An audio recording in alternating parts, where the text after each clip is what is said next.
Once somebody on my channel asked Mhm. me the question, um, would you recommend me the best Filipino comics that I could read? I was so amazed with Trese, hoping to find Filipino comics as dope as this. It is the policy of the Comics Cube not for me to give my own recommendations unless I'm in a round table, because Mhm. my whole point is to kind of provide a balanced whatever. So I ask the people who show up. Yeah.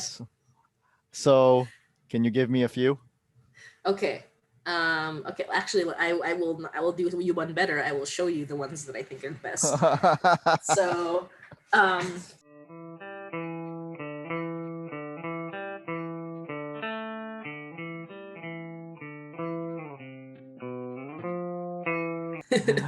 Welcome back to the Comics Cube, everyone. I'm with Motzie Dapul, a Filipina who is living in Canada.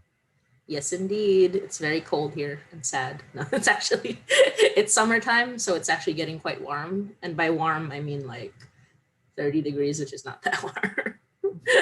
Not in comparison, but yeah, like it's getting a little bit warmer. You're in And yeah, Toronto, right? I'm in Toronto. It's like mid cold. We're near the water, so it gets a little bit colder, but we're not Saskatchewan, which is like Freezing. yeah, or Alberta, which has no mountains, so apparently they get to like -50 in the winter Eh.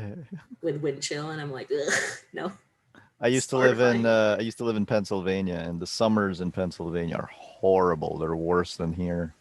Yeah, like in certain like it's bad in the Philippines, but because of the humidity, like the streets aren't cracking like Yeah. from the heat, which I see in like a lot of dry places. I'm like, ugh, what's that? No, Let's not just exactly. go That's here. what it is. Because here, when it's really hot, like you sweat. You sweat a lot. Mhm. In the Yeah, U.S., it's in a place like Pennsylvania, if it's really hot, you burn yeah, because that there's sounds no terrible. moisture whatsoever. Yeah, that sounds terrible. So I kind of do prefer it, even if it's very muggy.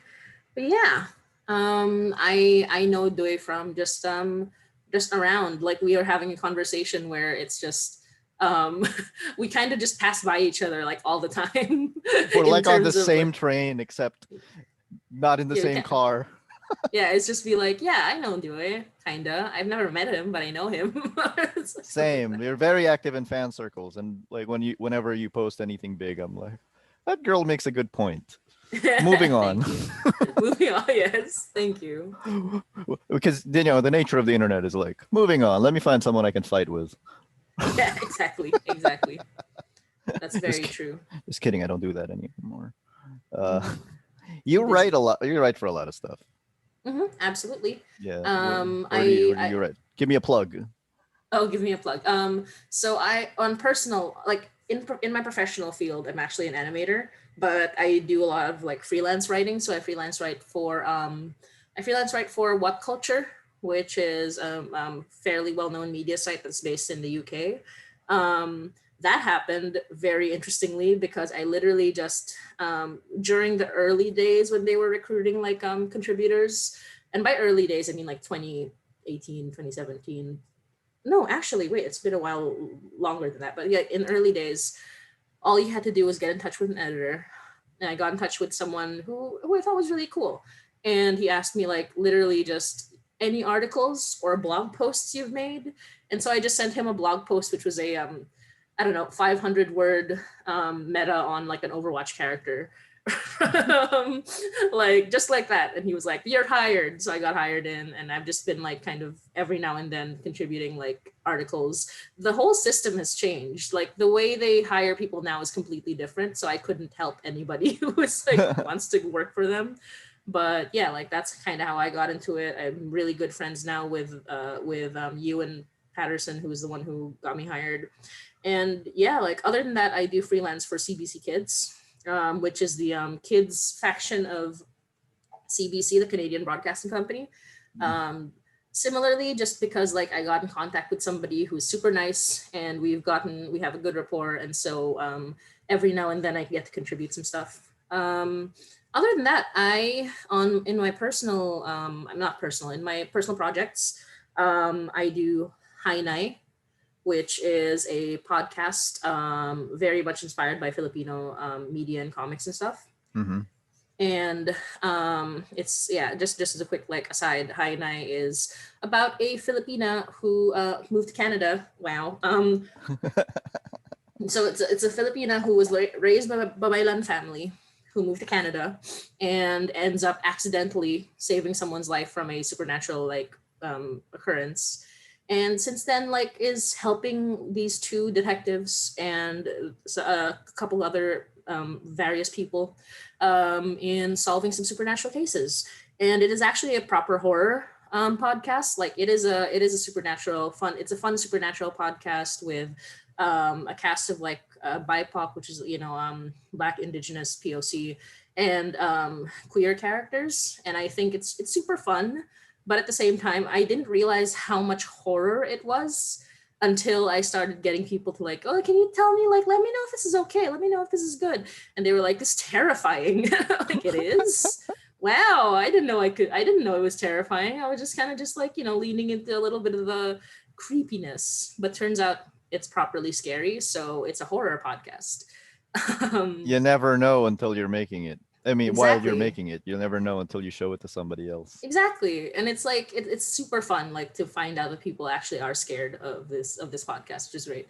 So that's one I'm working on right now. And the other thing I'm working on, I do some comics sometimes, like one of the most well-known ones that I produce. Like, I didn't like create it fully because it's an anthology, but Mm-hmm. I produced and edited and contributed to an anthology called the Pinoy Monster Anthology, Yeah. which is the Pinoy Monster Boyfriend Anthology, the Pinoy Monster Girlfriend Anthology, and the Pinoy Monster Lover Anthology.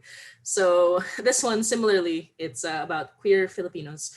It's about love, like it's about Filipino folklore, which I love, and just monster love stories, which I also love, which I think are really fun. And they're all ages, at least all the ones so far. I have plans for a new one that may or may not be All ages. above. May not be all ages. Maybe a little steamier than that. But yeah, like that's the most popular like kind of comics that we've done.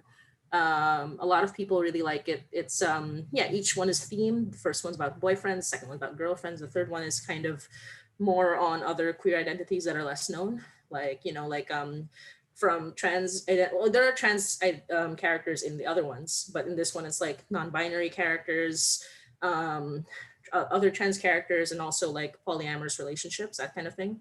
So this was kind of the general like cannot be um locked into boyfriend or girlfriend, so we wanted to have that for readers as well. And a lot of amazing artists, a lot of really cool stories, and a lot of creativity, and that's been super fun. And I have a new one coming up. It's a three-parter. The first one is called Aswang at Berdugo, which for those of you who are not Tagalog speaking, although I don't know like what the listener uh, demographic is, but Aswang at Berdugo means kind of like monsters and executioners. Mm-hmm. And this one is one that I started last year, but it had a couple of delays. But I'm trying to release it this year. It's about a former teenage superhero who is now in his 20s, getting called into a barangay to investigate the killings of police. It's like the police are being killed by an aswang, and so he has to figure out what's going on. And that's kind of like his whole deal. And he meets somebody called the Aswang Killer, who is a creepy fighter lady with a tarsier mask on. And that's kind of like the idea. It's all three of the issues, including Aswang Berdugo, are dealing with like, so it has fantasy elements and it has superheroes, but it also has like real life like political elements. And so Aswang Berdugo specifically handles EJKs or extrajudicial killings and police brutality. But So that one's Motzi, coming out soon. comics Mhm. shouldn't be Yes. political, or so I'm told on the internet. Dang, you're right. Oh no. I guess I can't like. I guess I gotta like not sell those anymore. You're right. What was I thinking? Comics can't be political. Can't Ever. happen. ever. Yeah, Captain America was really punching a generic soldier You person know? in the face. That No, wasn't based he's on a real person. yeah. I mean, listen. Clearly, Captain America is apolitical. Nothing political about American propaganda, as we know. Clearly, you know, that wasn't Hitler on the first Yeah, one. exactly. Absolutely not. Um, Absolutely. You're right. so You're right. tell me something. Now seems to be the perfect time to be, doing stuff related to Filipino mythology and Filipino, heritage and culture. I wonder why, but I'm not sure. Something might have happened in the last couple of weeks. I don't know. Maybe. what did you think of the show? Oh, I actually like I made a whole review that I saw, that yeah. yeah, that got way more like attention than I expected. Like I was scrolling through Twitter and stuff, and I saw that it had been shared by Jay Oliva, um, without me knowing. Like it's one of those things where it's like instead of it, because I share it to my socials and everything, make sure that people see it. But he kind of just discovered it on his own, which was like a big deal for me. I'm like, oh my god, he just found it and like thought it was a cool review. So yeah, like if you've read my review, if you haven't, my main like I had like two big gripes, but other than that, like really loved it. The pacing, right? Yeah, the pacing, which is not the fault of the show, I would say, like not only the fault of the show, because all Netflix anime or all the ones that aren't like straight out of Japan have this problem where they're like restricted to 6 episodes. Like Yeah. the biggest one was like the 4 episode pilot of Castlevania, Yeah, which was that's so sad. Which was, I mean, it was great, but it was not a season. It was a pilot. It was like a one pilot. Um, the upcoming He-Man reboot has 5 episodes, so I like to oh joke my that Trese got god. one more episode than He-Man. I didn't know that. That's so crazy. It's like 5 episodes. Why don't you just make a TV movie? Exactly, exactly. It's like Tresa is like 3 hours, like in total. That's not even like that's like a one like that's such a long movie. That's a Tolkien movie. That's a freaking That's Peter Jackson Avengers. That's movie. Avengers Endgame. Avengers Exactly, Endgame is longer. exactly. It's just like what? Why not just make a movie? Exactly, like especially for He Man because it seems like it's gonna be one like story. Like why Exactly. would you? Why would you? Yeah. So I mean And, I and then don't like that, and but then I get somebody it. said to me, "Oh, it can be watched in digestible chunks." And I'm like, "It's Netflix. They're gonna come out in one chunk." Exactly. It comes out of one chunk anyway. And it's like these are 23-minute episodes. Like, I mean, some of them are 30 minutes like full, which is interesting, but like overall it's like 23-minute episodes. And it's like that's digestible. That's like it's not that difficult to get through like a bunch of 23-minute episodes in like one sitting. Really not. And It really what isn't. was your other gripe? Oh, my other gripe was I mean it's kind of attached to the first one, which is literally just exposition dump. I mean, I like they balanced it Um, pretty well. I would say like so thinking of the pacing as a cage they were put into, or like they were put on like if they had like all these limitations, and I would say that the exposition was handled very well for their limitations. But outside of that, like there is the whole 6 episode where they just have Look, have one character talk the whole time, and it's just like clearly, while he was in limbo, Talagbusa was inspired by many TED Talks. yeah, exactly. He's just like, listen, I need to tell you the story of your life and mine. Like, I feel like we could have done it a little better than that. But I mean, all the information, I get it. Like, you can dump all that information at once. But I feel like having him just monologue the whole thing was like a bad choice. I don't have that many gripes with this show, but like that's the biggest one. It's just like, what's happened? Like that was when I just realized that this could be not good, and then they kind of saved it a little bit, but like that was the moment that like really fell into the this is not a good show territory. When the animators made the sunset during that speech, I was like, "Oh, they know they're Yeah, going on long." yeah, they're just like, oh god, yeah, oh my god, he talked all the way to the sunset. That's so funny. Oh, but I love Steve Blum, my favorite Filipino actor, and his Filipino accent. I thought his Filipino accent was actually one of the most convincing ones on the Exactly. It was show. very good, which is so funny because he's literally like one of the white guy actors in this, like one of the few like very well-known white guy actors. What And did you he think does of the them Philip doing the accents? What did you think of them doing the accents? I think some of them were good, some of them No, were I mean on terrible. principle. Do you On think do you principle, think they should have done it in the first place? I I don't know. Like on the one hand, I would have been fine if they didn't, or if it wasn't forced. Like if some of them had accents, some of them didn't. But on the other hand, like I've been watching react because I like watching reaction videos. It's just like one of my things.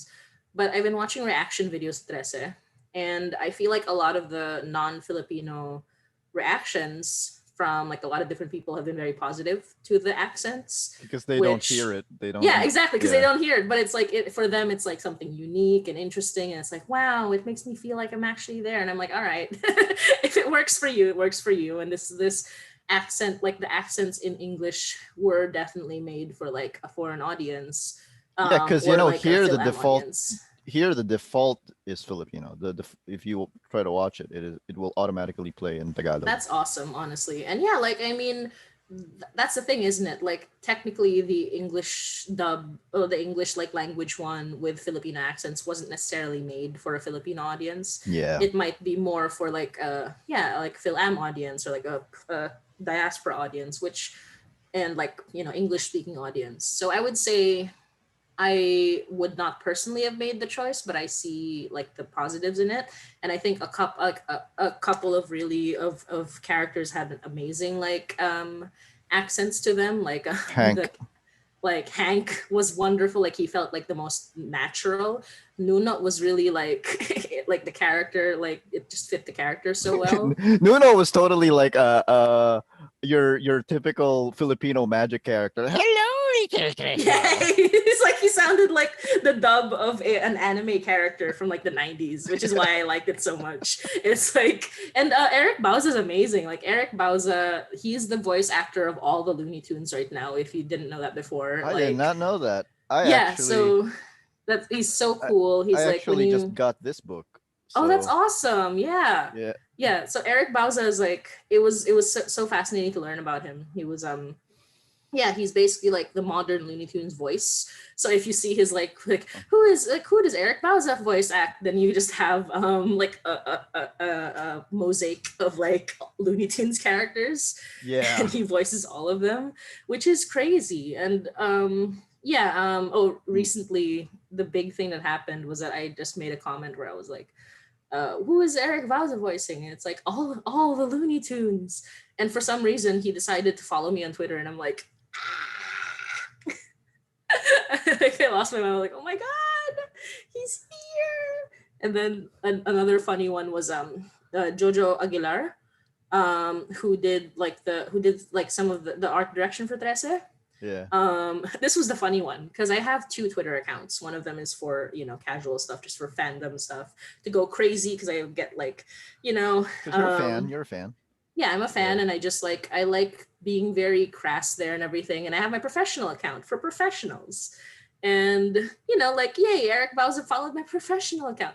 Jojo Aguilar followed my shit post account first. And I'm like, oh no, you're not supposed to be here, go away. And then eventually he also like, I don't think he's unfollowed me on that account, but he has followed me on my professional account, and I'm just like, okay, this is gonna be all right. This is gonna be fine. But yeah. That's hilarious when people do that because you forget that celebrities are as human as everyone else, and they Exactly. like to follow people. So one time, I think I was criticizing a comic that I was collecting. I was like, I think it might be time to drop this comic, blah blah blah. Mhm. And then the writer of the comic tweeted back with, "No, you're going to want to continue, trust me." And I'm just like, well, this is awkward. Yeah, it's kind of awkward. I'm like, well, I guess I will, huh?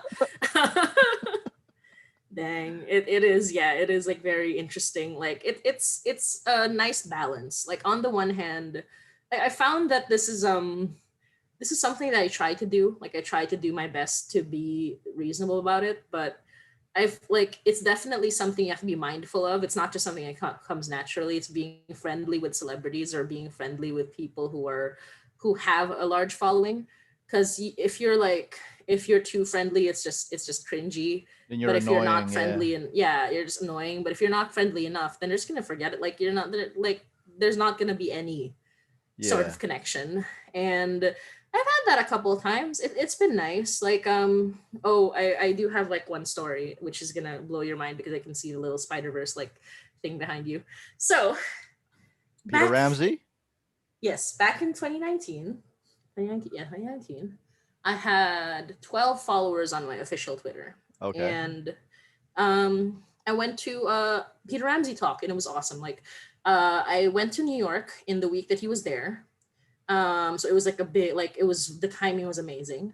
His talk was on the last day I was in New York because my sister lives there, so I like to visit her down there sometimes. And I agreed with my friend, like, oh my god, let's go to this, like, let's go to this Peter Ramsey talk. And then, unfortunately, then I had to babysit my infant nephew, and I was like, oh no, I have to stay with him. I can't do this. So I made the decision to tweet out at Peter Ramsey and say like, oh no, I cannot like come to this talk. But I would still like, and for some reason I thought it was a good idea. I don't think it's a good idea now, but at least it opened like a nice conversation anyway. Where I was like, I know this is odd, but I would like to treat you to like a coffee or something. I don't know, just like because it's a cool area, and I think you'd enjoy like seeing like the area in Brooklyn and everything. And he replied back. He was like, unfortunately, I'm busy in the morning, but thank you so much for the offer. And I was like, oh, that's so nice of him. And then my sister said, no, you can go. So I went, and we were in like it's a small talk, so there are a bunch of like chairs, and then he was talking about it.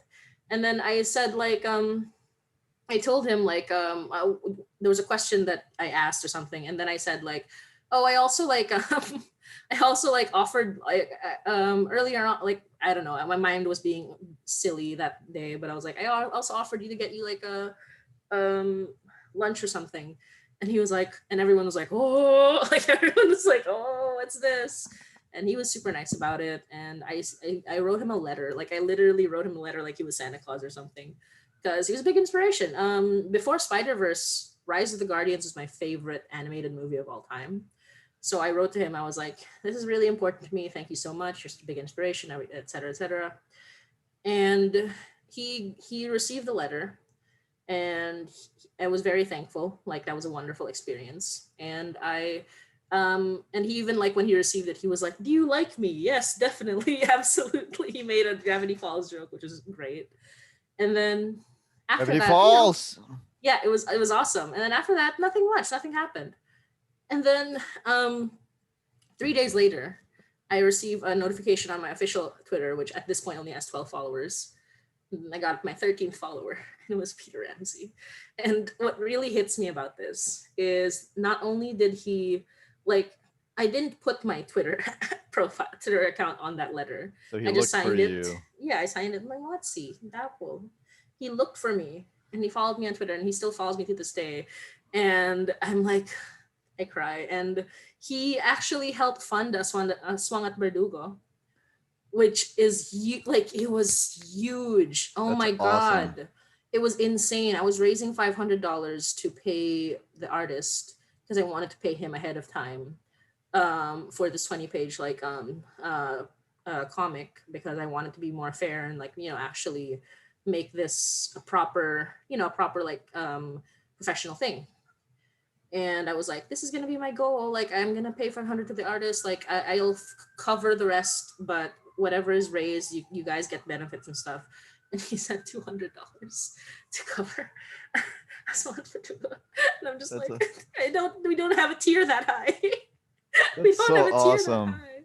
He's so lovely. Like, I mean, yeah, we just interact through tweets sometimes, but overall, like, he's just been great. He's a cool rad dude. He's really funny. He's super funny. And um I guess one more anecdote of Peter Ramsey before I So end this awesome. particular subject. But yeah, so I went to a talk, or like an online talk, because all of this obviously was like in the pandemic, about like black creators, and he was one of the speakers, and it was Of great. Like it course. was basically like a round table of like different black creators in animation.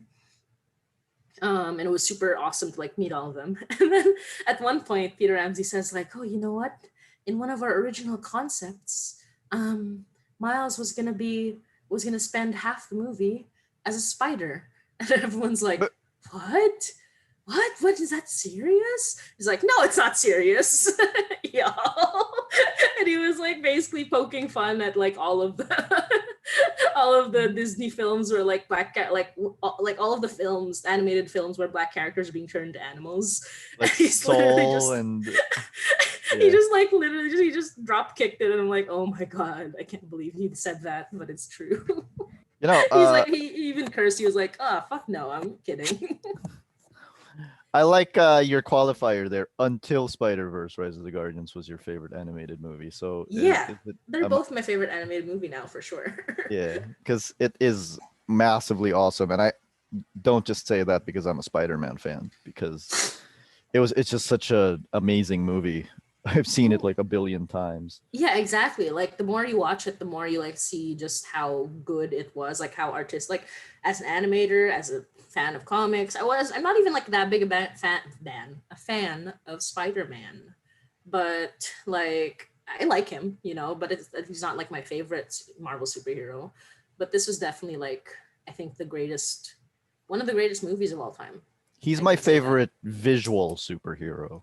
I mean, he's my favorite Yeah, that's superhero, fair. but Yeah, like no, for sure. His visually, design, definitely. I can say that. Like, yeah, that's definitely true. Like, he is also one of my favorite like visual designs of superheroes, and how because you he can he tell. breaks all the rules, right?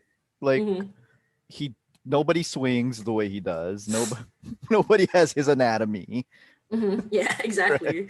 That's So the what's his face? McFarlane, Todd The Todd McFarlane, yeah, McFarlane like Steve Ditko, yeah. pose, which I really love. Very It's iconic. Very. and but tell me, as an animator, what did you think looking at that movie? Because as a fan, I remember coming out of it thinking that the last time I felt that way was Toy Story 1. Like feeling like, oh, something new just happened and we're going to be seeing a lot more of it. I feel about like I feel the same that I like not even the same. Like I feel similarly to how I did when I saw Rise of the Guardians. It's somebody who has like this almost like this such a good like grasp of visuals while also like understanding just the technology, like the what do you call it? The nuts and bolts of animation. So I remember one of my favorite like anecdotes from the movie is that for a while, Miles is animated on threes Yeah. until he wears his black suit. Then he's animated on twos, so you can see the progression of how he's a little rough around the edges, he's a little bit clunky, and then he becomes smooth and like more like knowledgeable, more confident. So you can see that his movements have become very smooth to the eye, and I think that's a decision to have in a movie that is very unusual in some ways, because like in a lot of like very few like a lot of shows and movies and other things in animation have a format, like you either animate on twos or you animate on threes. You'll animate on ones if you're panning. There are like rules, there are rules essentially. Yeah. But It breaks when all the somebody, rules. yeah, it breaks those rules, but in a way that's still very like very specific. Like they don't just like break the rules for no reason. Like they're like, oh, we'll do threes here and then twos here because this is how it's gonna look. And I thought that was like brilliant. I thought like visually it's fantastic. It's like gorgeous movie. It's just like it makes you cry every time. And the music was great. I think just overall like it's an amazing product. Like I will say like the one of the only other animators, well, I don't know that many like in terms of like their process, but one of the only other animators I know who does the same thing, who moves between twos and threes with purpose, is his name is Spencer Wan. Okay. He and his new studio animated the Hades game trailer. I don't know if you've seen that. I haven't, but okay. Oh, we should. I'm gonna like force you to like put it up on the screen now. It's like Spencer Wan is a American animator, but he does a lot of work for anime like Boruto and stuff like that. Yeah. So he does a lot of fight scenes, a lot of high octane action scenes. He has a good eye for it, and I think like he moves between twos and threes depending on like what is needed for the kinetic energy of the fight scene, and he breaks the rules in specific ways in a similar way. So I'm like, with Spider Verse, it's a lot more. There's so many more moving parts, and everyone who worked on Spider Verse clearly did a good job. I think it's one of the most perfect movies. I would say like perfectly constructed movies, Yeah. which is very difficult to do. I've And when he heard it was a described, very difficult movie to make. yeah, and Yeah. when he described it, it's like everything shouldn't work in this movie, but it does. So that's like the way when you describe everything about this movie, from how many characters are in it to like what the story is to how they mix 2D and 3D and everything, it shouldn't work. It works. So that's like those are the perfect movies, things that shouldn't work but work. I remember some people criticizing it because of like, what was the point of the other three characters if they weren't going to explore them? And I'm like, you wouldn't want them to explore those three characters, trust me. Not Yeah, not in that movie. They're it's a there for perfectly texture. balanced movie. Yeah. It's a perfectly balanced movie. It's like a flower arrangement where like those guys are like kind of the outer edges. Like you don't need them, but they make the flower arrangement look way better. So it's like Yeah. that, you know. They're there for Um, texture and added flavor. Which part makes you cry? Can I guess? yeah. Oh, which part? Yeah, try guessing. Go ahead. You gotta go home, man. What if I mess it up No, again? No? Which part? no. Is it when he jumps off the building? Yes, but also Okay. one other part. I think this was kind of obvious. Like the other part is kind of obvious. It's just the one where he talks to his dad, like behind the Ah, yeah. door. Just because I don't know if like it hits the same depending on your situation with your parents. I think like that probably hits different depending on your parents. But this goes. There are like certain there are certain films where if I like they have a very touching talk with a parent, and it hits me really hard, especially when it's like the kind where it's distance, like you don't they don't the parents aren't like there, you know what I mean? Yeah. Or no, I mean they're there but they're kind of drifting away or something. That hits me, and especially parents who what do you call it, like who push you, Push you know what I you mean? to a direction that maybe you don't really agree with, but Yeah, but they but love you, you know yeah. what I mean? Like that hits me, and that's like that character and that like moment, it just like it hits me every time. It's like it reminds me of our own parents, and it's just a really good scene. It's like well acted scene. It hurts. It hurts, but in a good way. Can you tell me why you love Tresa so much? Ooh, why do I love that so much? It When did you is get in when did you get into the fandom? I think like 2009. Like Ah, it's been a hot like 11 years or something. But I love it because it's so funny. It's not even like my favorite Filipino comic. It's like, but that would be Skyworld. I'm we'll not get gonna to get that. it. We'll get to that. We'll get to that. But it is definitely one of the most influential um, comics in like in everything, you know, in everything in Filipino comics. I think it was the big one when I went to my first Comic Con. Um, Yeah. it continued to be the big one. I just love Philippine mythology, and I think like that and mythology class were the biggest like inspirations for me. In Saying terms those of two in the same sentence is kind of controversial these days. yeah, I mean, but so is saying it in Skyrim. But yeah, so yeah, like it's like mythology class was the one where I had like the broken, like the one that was all so broken up, like the spine was falling apart. Yeah. But I like hand taped every page of my own issue of mythology class because I love that so much. And I think Trese had like a Trese was a lot more available, and it was also like I love the style, like the art style was really good. Um, I love like noir and like action, and I love how adult it was without being like it wasn't like R rated, you know, but it was adult. Like people died, bad things happened, etc. But it still got read by like almost all ages. Like it was kind Yeah. of like I was really into that. I was also a very edgy kid, so I was also a Where very edgy like teenager. we I think, like, especially parents of the current generation, I mean, people Hmm. like to blame the young generation, but it's really the parents who are raising them Yeah, for like, I think, because I definitely know some people who are our age being like, oh, I would never let my kid like watch this or read that, and I'm like, you had no idea what I was reading and watching when I was a kid. exactly. And it was so like it's so funny. The older you get, the more aware you are. Like, yeah, we shouldn't like let people read, like let kids read this or that, but they're gonna read it anyway. They'll Like you find a can't. way. Yeah, they'll find a way. That's gonna happen no matter what. I was reading like all the Vertigo comics in high school, because I thought that was the raddest shit ever. I'm like, dang, this Because is there's gonna be so one kid in your school who does read it, and you'll read it in school or something, or exactly. And it's like it's some of them were in the school libraries, which was really cool. Um, I actually oh, this is really stupid but really funny. So when I was younger and I didn't know what being gay was, because like, a lot of us didn't. We were like young Catholic children.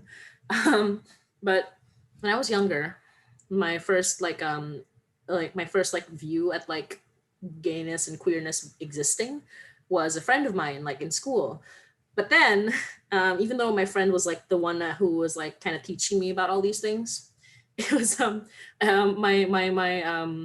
I found a yaoi manga in my brother's room, and I kept sneaking reading it. I kept like sneaking into his room and reading it until finally, and I thought I was being very sneaky. I thought I was like, dang, nobody knows. But then finally, my brother was like, just have it. Here's, it's yours. It's yours. Have it. I've got a new one. I'm like, you can have that one. And I'm like, all right, cool. And I didn't make a connection that meant my brother was gay. No idea for the longest time, years and years, because it just never made the connection. Because I was yeah, that you, kind of kid. I was just like, that doesn't mean anything. And I mean, technically, it doesn't necessarily have to mean anything, but like all the signs were there. I just weren't picking them up.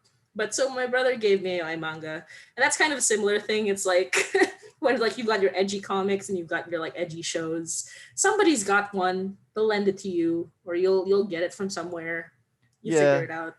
I mean, also it's because the traditional Filipino view of, sexual orientation or gender roles is different from the Western view.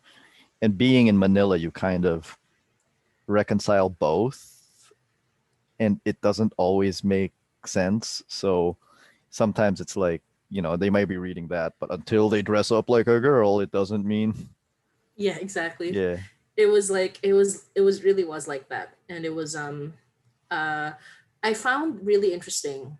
So I was doing the Pinoy Monster anthologies, and I was doing like another comic that I do. I kind of put it on hold, but it's called Beck Comics. It's literally just yeah, yeah, like that one, by the way, and people don't know this, but it technically takes place in the Trese universe, technically.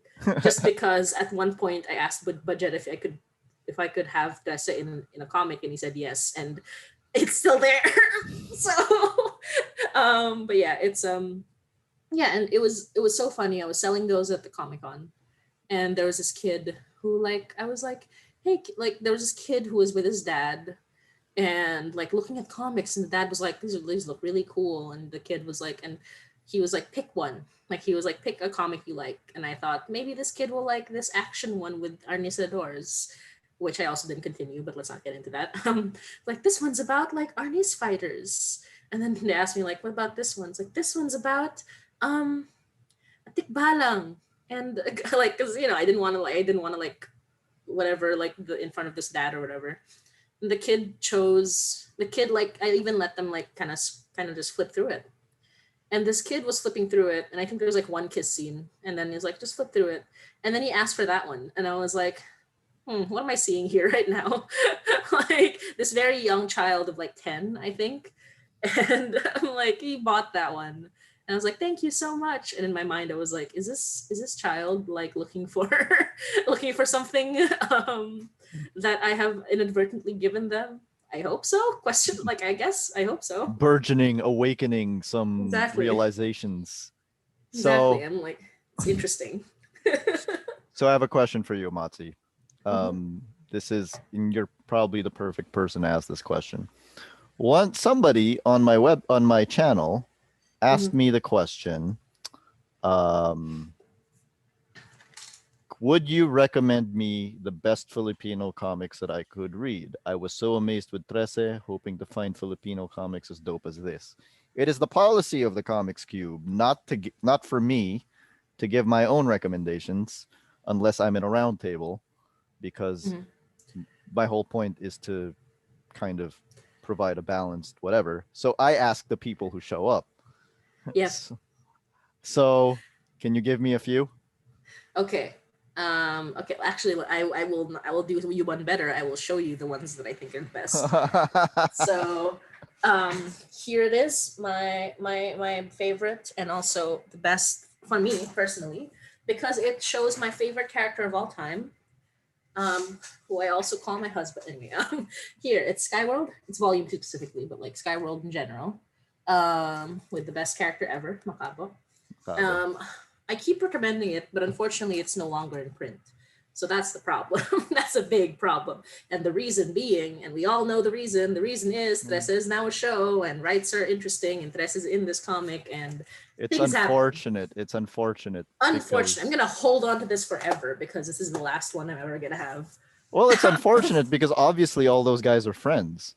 So Yeah. Yep. I'm pretty sure if it were up to all four of them, there would be no issue. Mm-hmm. I don't think it's up to It's all four of them. yeah, exactly. That's the unfortunate part. Yeah, things happen. But other than that, there's also one that is a lot more recent. I think personally, I think it's like one that definitely like has a lot of attention right now, and I think deserves the attention. Hold on, before you get to that one, I just want Hmm. to say, in terms of Skyworld, Ian Santa Maria is one of the greatest artists in existence today. That's true. That's true. I actually like told him we should call sometime because it's been a while since we've talked. He's great. I Yeah, don't know what's going on right now, but like he is awesome, and yeah, he's just the best. Honestly, like as an artist, but also just as a friend, he is just the best. have you And seen? You have his Salamanca books, right? yes, I don't have a second one, which is odd because I actually wrote in the second one. Oh, which one Um, did you read?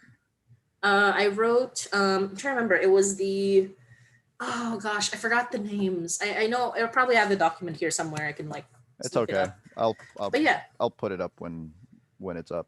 But yeah, I Hmm. like what I like about the Salamanca books is like every single one of those pages is a writing prompt. Exactly. And that's actually how it came around, like when they asked me to write for it. I wrote one called The Monster Song, The Queen of the Waves, The Rebel, The Tikpanong's Tree, and The Wind God. So I wrote poems for all of them. I thought were pretty okay. Like they're all right. But I definitely like want some of them are even good actually. But yeah, I haven't gotten Salamanca 2 yet. I do have Salamanca 1 somewhere here. Takes a bit of money to ship over there. Yeah, a little Yeah. bit. But and another really good one is this one, Sagala, which is very cool. Oh yeah. Like the style is very cute. It's fairly popular, and it's about a gunslinging. It's just a gunsmith in a alternate universe, steampunk ish style, like locale, but with colonial Filipino times, Mm-hmm. which I think is very unique. Like you'd think someone would think of that, but like it's actually kind of unique in terms of like there are only a couple of other stories I can think of that take place or like have a similar vibe. And I just think the visuals are very cute. Like definitely something like for a newer generation that would really like it. And I think the art is Very very cute. interesting. Very pretty artwork there. Yeah, and I guess but I guess the biggest one and the most I think this one's the most impactful, I would say. Like in terms of over like so a lot of people accuse Trese like Trese is fairly political even for that, but it's not like it's not like a political comic, you know, like in terms of genre. It's like it has politics in it, and it's like very much like but budget has definitely like shut down anyone who says that it shouldn't be political. But in terms of like its general, By the nature of its genre, hmm you it's can't like avoid it. exactly. But when it comes to like comics that are openly political, they have a statement. It's still there's still a story. Like it's not like a political comic like in newspaper or whatever. In terms of one that still has a story, but is very much unflinching, and I think like also the creator is very unflinching. I don't know if you know the creator, Emiliana Campilan, and the comic is Dead Balagtas. Ah, The yeah, I've heard about that one. This one is amazing because first of all, I am not very good at Tagalog. I will be the first to say that. I mean, that's kind of changed because now that I'm in Canada, I'm apparently amazing at Tagalog. Not true, Yep. but by just by default, I've like become good at Tagalog by default. But Relativity is a real thing. I know, right? It's like relativity. Like I am very much good at Tagalog now, magically, kind of. But this one is amazing because first of all, it's in Tagalog. I think parts of it are in Bisaya, but so I literally had to read it out loud to myself. But this one is about love stories technically, but each love story is so politically charged because you have one that's a love story, a meet cute and love story between these two dudes, one of whom is more northern, like specifically probably Catholic, most likely Catholic character, and a Muslim character. Mm, Both of them are Filipino, which you don't see that often because the Philippines is very bad when it comes to like Muslim representation overall. So that's really cool. Like it kind of shows like how the Muslim character specifically like deals with queerness and like being in love with another man and everything, and just it's wonderful. It's very heartfelt. And then you have this pair, like these two women, one of whom is openly an activist, like a communist and activist. That's another one. Like, and you know, like even especially now, communists and activists in the Philippines are targeted to like always targeted, and not only targeted, they're like discriminated against, essentially. So that's what they cover in that story. And yeah, like they're like these are the kinds of stories that you see in Dead Balagtas. There are other stories that I can't like off the top of my head like talk about right now, but they're very human. They are they're very like they're very realistic, and the visual and the comic art here, I think Emiliana Campilan has one of the most beautiful and most um like striking comic book like styles in Filipino comics. that is amazing. Yeah, you can Yeah. see like It they it use is very limited. rare for a Filipino comic to be in color. It is Mhm. a rarity. Yeah, this one was like from National Bookstore. Like National Bookstore was able to like it was from Anino Comics is what it was. And it's just yeah, it's amazing. Like you have these wonderful like image this wonderful imagery, and Yeah. you have a creator who is openly very much like on the side of activists, and that's something like that's so important. Like that's so dangerous and so important for a Filipino comic, which yeah, like this is one of the greatest there is, and I will say that. And off the top of my head, a couple other ones. The Graveyard Shift is on Pen Lab. So cute. I think the creator, it's like kind of underrated, but very much like a fun, wonderful comic with a really cool like art style. That this is one of them, number 5. Like Graveyard Shift, Very very cool. cute. Look at this art style, it's so cute. Yeah. Adorable. And yeah, like a couple others, I can't like remember off the top of my head a couple others, but those are some of I think the best like Filipino comics Yeah. for sure. I think people who You know, like you realize you didn't actually sell Skyworld. You just said you love Bacabo. yeah, that's my no no It's your sell. that's my cell. No, Skyworld, the art. Oh right, I didn't sell this because I kind of thought it was just a given, and also because it's not in print anymore. How can people get it? But art style is amazing. Some of the greatest there is. You ever have the Black. original print of the first issue of Apocrypha? I I did, and I lost them. It's So again, it's this amazing. it's the same as just like God the pencil work of like that one. Yeah, I remember.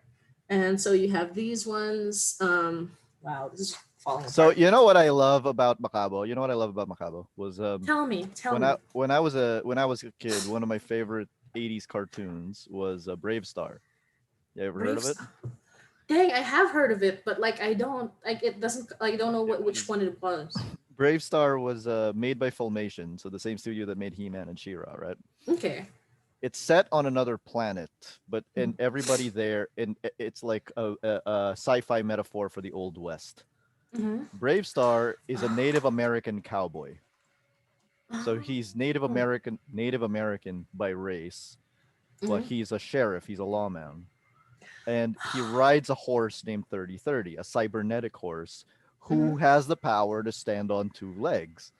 So he basically becomes a cyber tikbalang, That's so funny. and I with have a seen with this. a big giant gun. Mhm. In the At some point in Skyworld, Macabo gets a big giant gun. Yeah, he gets a big giant gun arm, like a So whole. so I actually asked Ian, I'm like, did did you watch Brave Star as a kid? And he's like, yeah, that's who Macabo is based off of. Oh, and he's like gray as well. Like he has the same color scheme. Yes, yes, exactly. Yeah. Oh my It's god. exactly I, him. I don't I don't know if you've seen them, but I've drawn Macabo a couple times. Like Yeah, yeah, one was for it, unfortunately it's not pulling through, but like it was for another issue of Skyworld. Like there was like a bunch of like special stuff where like a bunch of different artists would like draw their own versions of characters, and of course I chose Macabo because of course I did. I asked Ewan like, what are the restrictions here? Like, tell me. You have to tell me restrictions because I'm just probably gonna go crazy. And he's like, no NSFW. I'm like, I wasn't gonna, but okay. That's the only restriction. I'm like, I wasn't gonna, but good to know, I guess. And so it was like, so what? I'm probably gonna draw like me going on date with Macabo, and he's like, whatever makes you happy, and I'm like, I guess I am. So So tell me something. Why do you think Filipino, modern Filipino comics, literature, everything? Why do we lean back into monsters and myth? Because hmm. I asked this question because I have a friend who asked, "Is there a Filipino version of Wakanda?" And I'm like, "Do you mean like a hidden kingdom?" And then he goes, "No, I mean like advanced technology and everything." And I'm like, "No, I don't think so." And what I'm thinking there is because that's not really part of our history. If we were never colonized, I don't think we would have become a scientifically advanced race. Mhm. But we might have leaned more into the whole, mystic magic stuff. Is Mhm. Do you think that's got something to do with it? I think like part of it is like that mysticism is part of our daily life, which I think like Trese does really well. Like and the series does really well too, like the TV series. Because in the TV series you have a bunch of characters who just are just standing aside while a whole ass white lady just like disappears into nothing, and they're like, whoa, whoa, but they're like kind of almost not reacting at all. And people are like, oh my god, does that mean like in this world everyone knows about supernatural like occurrences? And I'm like, yes, but no, because that's just the Philippines. Like we're surprised that it happens, but we're not that surprised. Exactly. So it's so interesting. Like the way mysticism has like kind of it's baked into the culture. It's hard to explain to other people, but I think through the stories we're able to tell that. Like we're kind of able to tell that like it's not the fantasy isn't like that removed from Filipino life. It's like we have superstitions that we mostly believe. Like I think a lot of us like mostly believe a lot of things. I think it's hard. You're hard pressed to find a full skeptic among Filipinos because Seriously. it's like you're not gonna. It's not like Americans or like other like countries where it's like, oh, I think America does it the worst, but I think also like I don't know, like where it's like you have to have exact proof of every single thing you say without understanding that it's not necessarily about proof, it's more about like cultural identity. I think like it's the same as like fairies in Irish culture, or like yeah, it's the Nuno in Filipino culture. It's our way of like understanding certain things, and we aren't. I don't think that many Filipinos are anti science. Like I think even our anti vaxxers have a good like have a reason, which was like the issue with like vaccinations early on. I like unlike in other places where Most, they're anti most of science. our anti-vaxxers reasons have to do with the providers of the vaccines. Exactly, and it's It's like there not. are reasons for that. It's not like the Philippines has never been particularly anti science. It's just that there is a culture of both religion and superstition baked into the culture. We're one of the biggest, like one of our biggest exports is doctors and like nurses. So medically, we are very much like in a Yeah. good, like in terms of like knowledge, medical knowledge. Even it's not medical accessibility is bad, but like medical knowledge in the Philippines is excellent. Um, Technically we had the mother of pediatric care. Like we have like extensive knowledge of like sciences. But in terms of like beliefs and supernatural beliefs, that's part of our culture too. Like that's kind of baked into our belief system. I think it's a lot of our old religions surviving into modern day. I think it's a form of rebellion against like Catholicism forced on us, even if a lot of us are Catholic. I think like these beliefs are real, but not to the detriment of society. Yeah. Like I think that's something beautiful about like the superstitions in the Philippines. We have these beliefs. We have the belief that if you pass by a mound, you have to say tabi tabi po. But that just reinforces like respect for elders. We have that belief that you have to like if you're lost, like if you avoid like certain places or like try not to do this or try not to do that, they're they are attached to a real threat or a real concern, um, which I think works out. Like I think like we are so very superstitious. We are extremely superstitious and believe these things. And I personally believe a lot of these things. I just think I don't see them.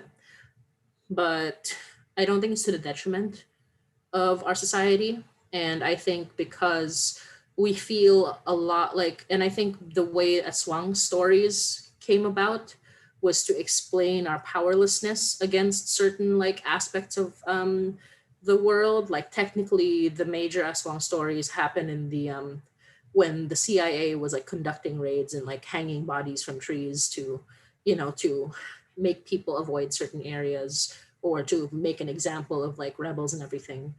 So that's kind of how we explain things. We're like, this is an aswang. This is like this and that. This is why. And I think nowadays we are feeling way more like more helpless than we've ever felt in a long time, and which is why the aswang stories are so like widespread and popular because that's how we rationalize a lot of trauma, a lot of pain, a lot of suffering, and it's how we like represent them without being open about who we're talking about because a lot of people creatives in the Philippines are in danger if they try to like try to say Try this to be directly. explicit. Yeah. But when you're like, oh, this is an aswang, when you're like, this is technically like this is a monster, this is this or that, and you kind of have no, it's not this person that exists in real life. How would you like? We have a different name. This was definitely not based on them specifically, even though they did this in real life. Um, yeah, so it's kind of like that. Like I think it's our way of like connecting to our culture, our way of rationalizing trauma, a way of kind of expressing our natural state as superstitious people in a creative way, And it's just, it's not bad. Like, I think a lot of people make jokes about how Philippine mythology takes over comics, but like, just make other comics, dude. Like, like Seriously. if this isn't for you, then it's not for you. Like, listen, Grick and Fish, and I'll call out Grick and Fish because Grick and Fish is awesome. Even though I think she did Provinciana, I think her comic was. I keep forgetting the name of her comic, but Rick and Fish does a lot of slice of life, like slice of life comics of her own experiences. If you don't like supernatural stuff, read her comics. You I see. have yeah, it's like you have Mitch Cervantes who does somewhat surreal, very psychological, but also like again like slice of life, inner feelings, that kind of thing. You have like Pugad Baboy, and you have like all like there's comics for You everybody. have Kiko Machine. You have Kiko Machine, you Yeah. have all that, and you're complaining like a bunch of people like people like fantasy. Get over it, dude. Like Uh, Tolkien has been around for forever, and we have D&D is a big thing. Like people like fantasy, and people like fantasy that they know. So like, what's the big deal? as a society, we really need to stop complaining about things for existing. Yeah, yeah, Seriously. But yeah. I'll It's tell like you a story. it's going back to what you said. I don't believe in my most scientific cognitive mind that a white lady exists on Baleta Drive. Mhm. But when But I drive through Baleta Drive at night, I slow the hell down yeah, because yeah, while I do not believe it in my head, I am deathly afraid of it in my heart. yeah, yeah. It's in there. It's you feel it. It's I do have a couple of scary stories I want to share with you, but Go ahead. Because, see, this is the thing for people who are not Filipinos. Whenever a Filipino tells another Filipino, I have a ghost story, we don't doubt it and we don't doubt that it happened. yeah, exactly. It's like definitely happened. It didn't happen to me, but it definitely happened. Um, and I remember growing up and saying to people like I had a third eye, then I closed it because I was too scared. And I think that, there was it was a retreat in a remote mountaintop. Not that remote. It was like a specific retreat area for like Catholic schools or whatever. And so our entire class got to like our entire college class got to go to this retreat. It was super fun, up in the mountains, fun times. And we slept there for about 2 nights just for this like holy retreat or whatever. And at one point, I remember very clearly, I was in a room, a bunch of bunk beds with six of us girls in one room. And in the middle of the night, I woke up and I saw that I saw everyone's in bed. I went to the bathroom. I was kind of creeped out because like it was one of those things like the bathroom's in the hallway. I didn't want to deal with that, but I went anyway.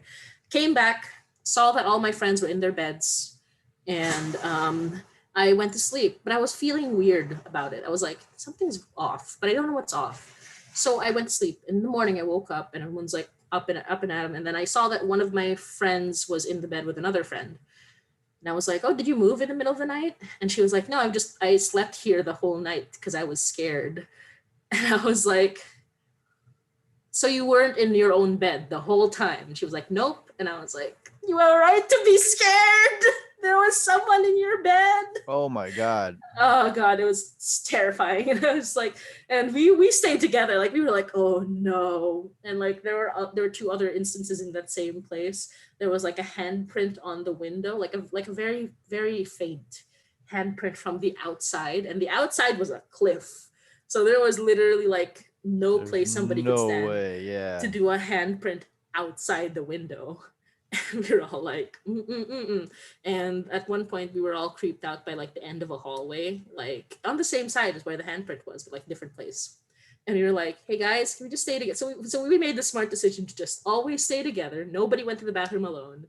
I mean, overall, the place was pleasant, but then whenever like in this specific area of the building, we were like, "This is creepy. Stay together, everybody." That was not. I used to live in a house in between two cemeteries. It Uh, was a bad idea. Stuff happened. Let's just leave it at that. Speaking of weird shit, how much are you looking forward to Sandman? I'm so excited. Just can't hide it. Mhm. I just, yeah, oh my God. I will say this, and I mean it with no respect at all. It is that I hate the Lucifer show. I mean, listen, people like it and they liked it enough to get it adapted by Netflix. I'm happy for them. I'm glad that they have something they love so much they could do that. I I hate the feel Lucifer show. that people like it for a specific reason. Yeah, I do too. And I mean like fair enough. Like listen, it's not for me, but for you guys, fair enough. But I hate the Lucifer show so much and I can't wait for Gwendolyn Christie's Lucifer because we finally get my favorite Lucifer. And by the way, I actually like the Lucifer comics more than the Sandman comics. I've heard that Um from people. yeah, like so the Sandman comics were definitely like the comics, and I think they deserve that. I think Lucifer had more of a story, and I like it was more like Sandman was very experimental in a lot of ways. I think Lucifer was more like crystallized version of like what Sandman was doing. I think the concepts in both of them were pretty much on the same level in terms of like intellectualism and like thoughtfulness, but I think I just really got into the story of Lucifer. the character of Lucifer and just all of the concepts and all the characters that they got into. And the art style was like pretty much a lot more like consistent than Sandman, which, you know, Sandman's wonderful and I love the Yeah. art style. But when you get into like a full series, I would say Lucifer as a full series was a lot better. I even like the reboot comic. Like like that like that almost never happens. They did a short reboot comic and the Yeah, like a couple writer, years ago. yeah, a couple years ago. The writer was I Holly tried Black. it, but I couldn't. I'm like, no, Lucifer ended perfectly. I can't do this. Yeah, it was unnecessary, but for what it was kind of like a really good fan fiction. Yeah. You know what I mean? Like that's what it was. Like it was enjoyable, it had good art. I enjoyed the things in it. I It was completely unnecessary, but it's like if you find a really good fan fiction, you're like, this is my favorite fan fiction. That's kind of how it felt to me, like reading this new reboot. I get that. It was Yeah, well done. It was just like, I yeah, it can't was do this. unnecessary. It was completely There's unnecessary, other and I stuff to like spend money on. totally fair, totally Yeah. fair. Yeah, it was like yeah, but Lucifer's definitely my favorite. I cannot like. I really hope. I mean, I don't think it'll happen because obviously like the rights are different and whatever. But like, or the Lucifer series happened. But I really do wish they do like a proper series for Lucifer comics. Actually, you know what I mean? But I don't think it'll happen with how popular like new Lucifer, Lucifer. Tom Lucifer is. So yeah, I don't know. I don't Yeah, know.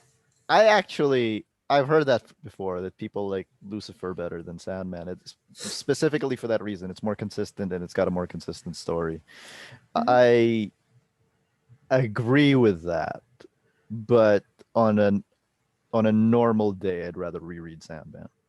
That's fair. Yeah, That's that's totally fair. I think for me with Sandman, it's a lot more like each comic feels a little more standalone as well. Like in comparison to Lucifer, like with Lucifer, you try to jump into one comic and you don't understand what's going on. You have to like read through the whole thing. well, it's because With when they made Sandman, they didn't know that it was going to be collected forever.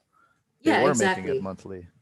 Exactly. I think that also adds to the readability. I think like each one has its own style, and I think like it's definitely like I mean for me it's just because I know Lucifer that I can reread it over and over. But honestly, like if it comes to now, for sure, like Sandman would be more rereadable just for the just because like it's each part feels unique but still Yeah. with like that overarching style and very like Vertigo. It's more Vertigo than Lucifer ever was, and I'm gonna say that. Like I love Vertigo. Vertigo was like my high school everything, honestly. Like I read every single Constantine comic, and by every single one I mean that I asked my brother to download me RAR files of every single every single Constantine comic that was ever published, and I just like every night I would just be like scrolling through all of them, um, and yeah, so I like devoured that. Starting Ooh, from Alan Moore's Swamp Thing and yeah, just all yeah. the way through. God, it was like I ate, I just devoured Constantine, not in a healthy way. I don't remember a lot of it now, but it was great. It's And the problem when you're binging. exactly, like you don't remember most of it.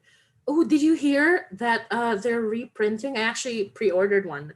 They're doing a 25th anniversary, I believe, or like an anniversary copy, and Dark Horse is releasing it because a lot of the Vertigo titles either got eaten up by DC or like got sold to someone else. Dark Horse is doing a reprint of Enigma. I don't Yeah, know if you ever read Enigma. I have. Peter Oh Milligan. man. Yeah, oh my god, I'm so happy because I didn't think anybody knew about this at all. Until like there was a Vertigo, like there's a picture that had a bunch of Vertigo characters and one of them was Enigma and I was just like, oh, people remember Its Enigma. time has come. It's going to land better today than it did in 1993, I Exactly. And it think. was like it was like yeah, it's a queer coming of age comic about a not superhero and like it's just so like that feels so right for now. And it's also technically it's also a monster fucker comic. Let's just be Let's clear be about real. that. Yeah, and I'm like, dang guys, go read Enigma. It's great. And yeah, and the art style is so Vertigo. Like there's something I miss about like the Vertigo art style. Like it's not like one art style, but it's like this grotty, like very experimental. Experimental and dark and gritty Yeah, and and dark and everything. artistic, and like you got like different artists like kind of working on everything. Very much, I would say, like, Dave McKean is the most well known in terms of cover art, but like in terms of interior art, you had a bunch of very experimental looking artists who did a lot of like really cool stuff, and like you had different inkers who did even crazier stuff. Sometimes it worked, sometimes it didn't, but that was That was the the point. charm. Exactly, that was Vertigo. I love Vertigo. I was very much against DC, like kind of just dissolving the whole thing and resetting Constantine's age. And I'm like, that's the biggest betrayal I've ever heard of in my life. You Just know, resetting I the one think character who aged. Vertigo ended because, like, contracts wise, because one of the, for creators, the appeal of Vertigo is that they own their stuff. Hmm. But I think DC wanted. contracts wise, different companies were doing it better. Yeah, that's true. That's true. And like, yeah, you see like Peter Milligan now is releasing under Dark Horse, which is still one of the best, like in terms of yeah, in terms of like big but small, kind of like big but Yeah. small titles. Like Oh Burger yeah, sorry. Books, Image, they're all doing that kind of contract better. I mean, I think once Karen Berger left, it was the writing was on the wall. Yeah, I'm not like I'm not that well versed in all the comics, like ins and outs of like Western comics anymore. Yeah. I used to be like, I was definitely like the big, like I was in love with like Marvel comics for a long time. Nowadays not so much. Like nowadays I'm kind of just whatever hits, like whatever interests me. A lot of video games, couple of anime, but not that many either. Just D- right now I'm just into My Hero Academia and stuff like that. But Did you have a yeah. favorite Sandman character that wasn't Ooh, Lucifer? ooh, who's my favorite? Desire, for sure. Like, Desire was my favorite Sandman character. And I always like, I found them very interesting. I say them now, like I guess it, but like, I found them very interesting because I love character, like, I love how they were kind of a villain, but also not. Yeah. Just because, like, and it was so interesting the way, like, when Dream was finally gonna die, Desire didn't seem very happy about it. Yeah. It was all, yeah, it She's like, was, I have nothing to do with this. yeah, it's like, and not just like, also because what was it, like their last line during Dream's wake was, he never came out of the rain, which I feel like was such a telling line. I think it was like something about how Desire loved playing that game, but but real consequences were kind of something they didn't plan on, or like Yeah. they didn't really like, because that's kind of how Desire works, right? Like, they don't think about consequences or anything. It's kind of just the act of Desire.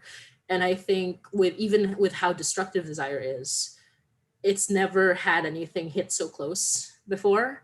And I think for all that, like, they hate, like, you can't hate someone that much without loving them. So I think they loved Dream in their own way, and hated them just as much. And you remember, like, a long time ago, they used to get along, like they were the closest Yeah. siblings in the olden days. So I think, like, when that ending finally came, Desire didn't know how to feel about it. And I was like, I love the fact that when they all found out this happened, Desire was kind of just like, I think I forgot the exact line, but it was something about how nobody knew what they were thinking. They were very private. They were very like, they were holding the flower, and they were just like, you Yeah. don't know what they're thinking, what they think about it. And they also are very cryptic during the wake. But that's, I love that, because it's like, wow, they're not happy. Like, it's so like, as complex as Desire is, like, their feelings for the main character, despite wanting to destroy them all the time, were so complex that you don't get to understand it fully until the end. And I'm like, that's my favorite character, this horrible person. Not person. Well, also, it's like if the comic had been called Desire, let's It face would it, be, Dream is a dick. Dream is terrible too. Yeah, that's so true. It's like these two terrible, terrible not people. It's like they're like Desire. Yeah, like the Desire is right in a lot of ways, even if Desire is also like wrong in a lot of ways. Yeah. It's so interesting. it's I think like they like dicking around. I think they like dicking around with their brother. I think like they enjoyed like the drama that it would cause because Dream was like, especially to his lovers, was awful. Obviously, Like so bad.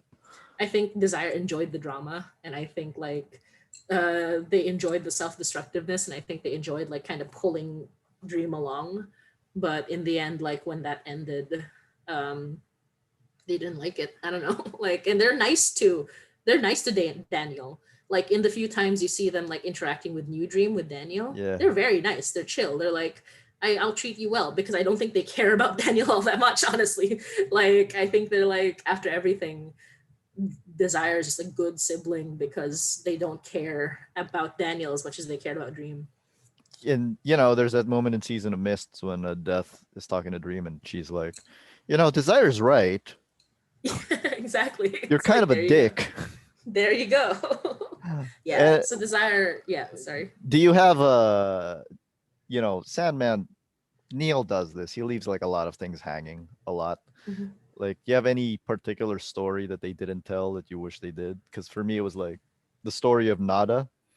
Oh Um, no, at yeah, the nada. very end, it says there is another version of this tale. It is only It's told to told by women. told to women, and they don't Yeah, know. Yeah, they don't know it. I like that. I kind of just like the concept of that, like the fact that there's a whole history of like whole women's history that is like not paid attention to or not told. But in terms of like things they never addressed, that's tough. I'm trying to like go through like the like, because they don't have Sandman comics with me, so I haven't been able to reread it in a long yeah, time. But not really. There is, okay. So this is gonna be a really weird poll, because they did a bunch of comics after Sandman called The Dreaming. I don't know if you yeah. ever read I those. did. Um, and I Mixed feel bag. like mixed bag. Yeah, yeah, yeah. Some aspects of it were like actually fantastic, but a lot of it was just like, yeah, whatever. My favorite part of The Dreaming was Matthew the Raven and Corinthian Yeah. just being like kind of like having those like adventures. Um, I'm curious about what happened with the Corinthian. I mean, but other like nothing that I thought was particularly like. I don't think any character like in Sandman was someone I like. Oh, I need to know more. I need to see more, because a lot of them didn't get that much time. Like you kind of just get bits of them, so you kind of that's you accept that almost. With the Dreaming, I believe, yeah, Matthew dies in The Dreaming. Which has ever since been ignored completely. Exactly, which I wish they kind of held on to, because I thought that was very, or like at least like addressed, because I thought that was very interesting for the character of Corinthian, who was who was, yeah, who was a horrible like monster, but who cared about Matthew. So that was like fascinating, and I love their like, even it began in like the Sandman but kind of like got continued in Dreaming, the fact that they both eat eyes, and that was kind of just like, and Matthew like judging him but ultimately like kind of being on his side. I was Yeah. like, I just thought it was really funny. It's like it's a sitcom. It's the murderer and his raven, and like just do whatever. It's the Yeah. eye-eating murderer and his raven. Matthew and the Corinthian. Yeah, so it was like, I want more adventures with them, but not necessarily because I thought their story was like incomplete. I just like them. It's just I they're just like fun. I think those are my other favorite characters apart from Desire. Like those two, just Let me ask you this. Let me wonderful. ask you this. The biggest mystery in the book. Mhm. Who killed Dream of the Endless? Who killed Dream of the Endless? What do you mean? Like, Like, who set everything in motion? oh, I mean, set everything in motion. I don't. Because he lets it happen, Mhm. but who triggers it, do you think? I Because I have a don't. theory, and I'm going to share it with you after you give me your answer. Okay, I didn't think that was a mystery. I just thought that it's an old Greek thing where if you kill a family member, they'll come to kill you. That's kind of just a rule. I didn't think of a mystery. Like I don't think anyone really triggered it, but what's your Someone theory? kidnaps Dan, because Loki and Rob the Puck kidnapped Daniel, so somebody has to trigger that. And I think it was Oberon. Ooh, okay. Because, Tell me more. well, Oberon has horns, which Mm-hmm. would signify that he is a cuckold. Mm-hmm. Titania alludes to something having happened with Dream way back in the day. Hmm. The only person that the Puck obeys is Oberon, Yep. and the Puck gets away with everything. Loki does not, True. True. right? So I'm like, okay, I kind of feel like if somebody had to order them to do this, then it must have been Oberon, Oberon. Yeah, and I you didn't. never see him again. Interesting. I actually didn't think about that because like I didn't think that was a mystery. I didn't actually like think about all the details that went into it. Um, hmm. I have to reread. I have to reread those Yeah, chapters just to confirm. But that's interesting. Like I think that that definitely holds water. I actually don't know. Like I'd have to like reread everything to kind of get a good sense of like who it could have been.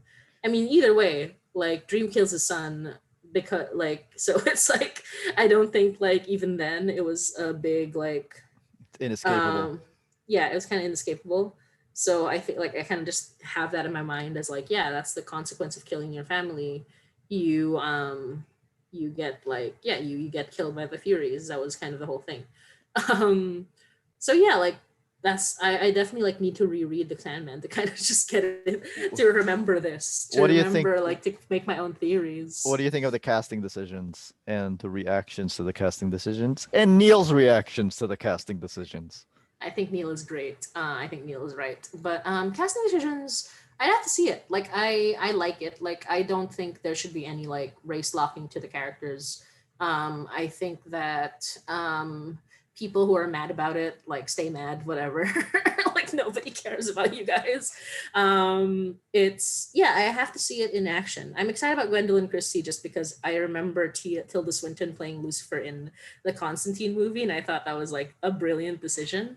And I do want like that similar kind of like um agender esque like feel, but also the fact that Gwendolyn Christie is 6 foot and it's like a Lucifer that's like that's and Gwendolyn Christie in a suit will be great. I'll just say that. So I'm excited about that. But otherwise, like I don't know that much about all the other actors to make judgment calls. I think I'd want to see them in the role. I think none of the characters need to have a such a specific look, but they have to have the mood. Like they have to have that like they have to deliver the mood slash like the personality. You know what I mean? I know, yeah. And yeah, and I'm very glad that they cast somebody who is was it non-binary to play For Desire Play because Desire, yeah. fuck yeah. And I think that person actually looks like looks very close to the Desire in the comics, so that's even cooler. But you know, that's like optional. Like looking You like a know, character is optional to me. Desire was based on Annie Lennox, Andy who Lennox? at the time was yeah, she's an 80s singer, sang Mm. Wah. That's the first time I Ooh. ever sang on the show. Okay. Nice. And she, she's also very androgynous. Mm-hmm. Also, the only Yeah. I had a couple of hesitations about the casting decisions. Mhm. The first one is Tom Sturridge himself, because I've never seen him in anything. So a part of me was just, Oh, to play as Dream? I'm like, did you just cast someone who looks like a young version of you? Let's see. Like, you know what? Like, isn't he like a huge fan as well? Like Tom Yeah, he Sturridge? is. Like, Yeah, that's so based on absolutely nothing on my end. I'm just like, that's fair. I mean, like, oh, like Dream is the character, so I totally get that. I think like yeah, the fact that he's an unknown that'll be yeah. very interesting. But if he's a big fan, then he'll understand at least the material, which is always a plus for me. The other one for me, and I'm 100% sure I'm in the minority here, is I'm just not a big fan of David Thewlis. Who? He's playing Doctor Destiny. He played Ares in Wonder Oh, Woman. oh, David Um, Thewlis. I think okay. I think he will be a good Doctor Destiny, but only because Doctor Destiny is like a disgusting, awful person. I think he can do that. I don't think like I don't think that I think Ares as a character was not non-character. I'll just say that that's the worst part of Wonder Woman. I yeah, don't think it was on his part on terms of acting. I think it was just not a character that should have existed and should have been given to him. Um, but as Doctor Destiny, I think he'll do a good job. But obviously, I haven't seen him in that much. I just think it'll be fun because like he looks like he could fall apart and be horrible and like yeah and have like the whatever you get the idea. It'll be fun, it'll be interesting. I don't have that many like thoughts about him otherwise, you Yeah, know. I think that's me with a lot of the casting. Like I haven't seen them in action, or if I have, I'm like, well, could do it. but I trust Neil. um yeah, I trust Neil too, and I also trust just like what you'll see won't be like what it'll be like in terms of acting. Yeah. If they can act that, like if they can capture the feeling, I think that's more important. Someone posted like an onset picture of Tom Sturridge, like just walking. Like clearly, it was a production shot. So he's just walking and he's just looking like a regular person. And then some comments were like, "Are they just gonna make Dream look normal?" And I'm like, "You don't think they're gonna add special effects and shit? Are you Yeah, serious?" exactly. It's the Sandman. What are you talking about? Like every shot of Dream will be like special effects. Like he's a non-human entity, They're gonna make him godlike look but more bigger. than They're gonna god. make him glow. Come on, Put guys. his little star eyes. Come on, Come on, like guys. Seriously. exactly. It's oh my god. Like basic common sense is eluding so many people today. Today I was seeing like this is something that a lot of people won't understand, but a lot of people might. People are complaining because like there's a thing happening in My Hero Academia where they're kind of like shuffling some arcs around from the manga so that like so that the tone will be more consistent. Like they're going from happy to this horrible enormous like genocide thing. So like, and the way the manga did it was like happy, and then bad thing happened, and then happy again, then bad thing happened. But in the anime they're doing it so that all the happy stuff happens here, You and can't we do lead that on a into show. yeah, like Yeah. we lead into like the tone shifting completely into this horrific thing that happened, and everyone's like, no, they're skipping the most important arc, and I'm like, they literally teased that arc in one episode you've just watched. Like, you think they're skipping it? They are gonna go in, they just reshuffled it. Like, where is your common sense, sir? Like, they literally just teased it. Like, it's happening. This is you see it with the complaints about Trese too. Because some people are like, "Oh, why did they change this? Why did they change that?" I'm like, because they're not, you know, if they give you exactly what you wanted, you wouldn't It'd be like bad it. TV. If Yeah, it would be that's bad bad TV, TV. you wouldn't like it.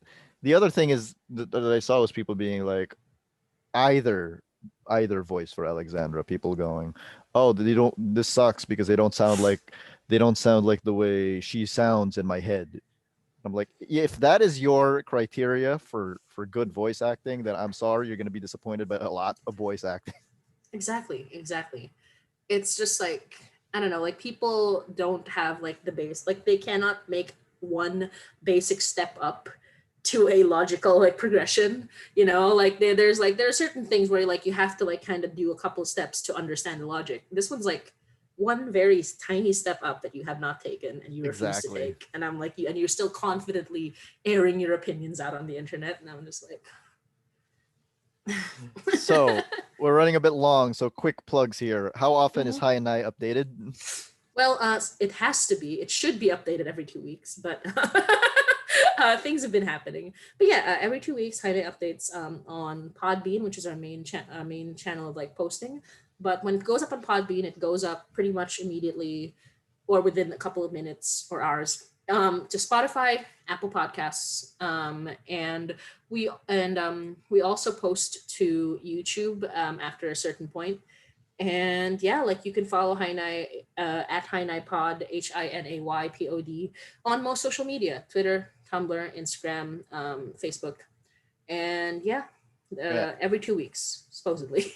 And Aswang Berdugo. Aswang Berdugo, also When? slightly delayed, but like we are in pre-orders right now. It's mostly digital, and pre-orders are made. So what I do is I make the pre-orders cheaper because I am aware that I have both a Filipino audience and a North American audience. And what I want to do is I don't want to like lock out my Filipino audience, but I also want to make sure that the prices are reasonable for a North American audience. So all the pre-orders are cheaper. right now, and they're happening.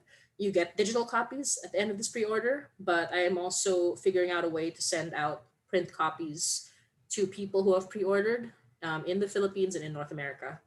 Um, and yeah, it's in pre-order right now. It should end pre-order by mid-July. I'm shuffling some things around, so get it while it's still cheap because it's not going to be that cheap for much longer. um, yeah. Is it gonna go up on PenLab? Is which So what's the one I'm going actually up on PenLab? Yeah. I'm previewing 5 pages of the comic on PenLab, 5 out of 20. So that's a Is it pretty like already up now? it's going up soon. I'm also it's also delayed because I'm busy with work, but it's going up soon when I have finished my entire application. Yes. Drawing, writing, writing poems. Mhm. What do you like best? What do I like best? I like it when I'm not stressed out. I like all of it when I'm not stressed out. Um, Interestingly, I love drawing, but mostly I just do animating these days, which is not the same thing. We do draw, but at the same time, it is work. Um, I have not drawn that much in a while. I like drawing because it's very relaxing for me. I also like writing because it's relaxing for me. I kind of like writing more overall because I do have that writer's brain where I like to, a lot of word vomit. But I like writing more. But but drawing, I can enjoy more as a leisure activity, I will Cool. say. Mhm. And you got anything else to plug? Anything else plug? Buy the Pinoy Monster Anthologies if you're interested in that. They're very cute romances between Filipino characters or any characters by Filipino writers and monsters. Very queer, very fun. And just yeah, follow High Knife. Follow my comics at the Mozzarella Comics. ATEMOZZARELLA. That's just the Gumroad, where I sell all my comics. And yeah, those are my plugs. And I guess follow me on Twitter, Motzie D, MOTZIED, and wherever you can find me. My name is not that hard to find. So yeah. That's how you know you've been living in Canada. You just said Zed. Yeah, I have to say Z because everyone's like, well, MOTZIE. That's C? No, it's Z. It's Z. Here you go. It's Z. Thank you. Thank you, Motzi. This was great. This was awesome. I Like, it will put all of the definitely ran links you long. mentioned down below. It's Thank you so cool. much. Thank you. This was so fun to talk, though. Thank you so much.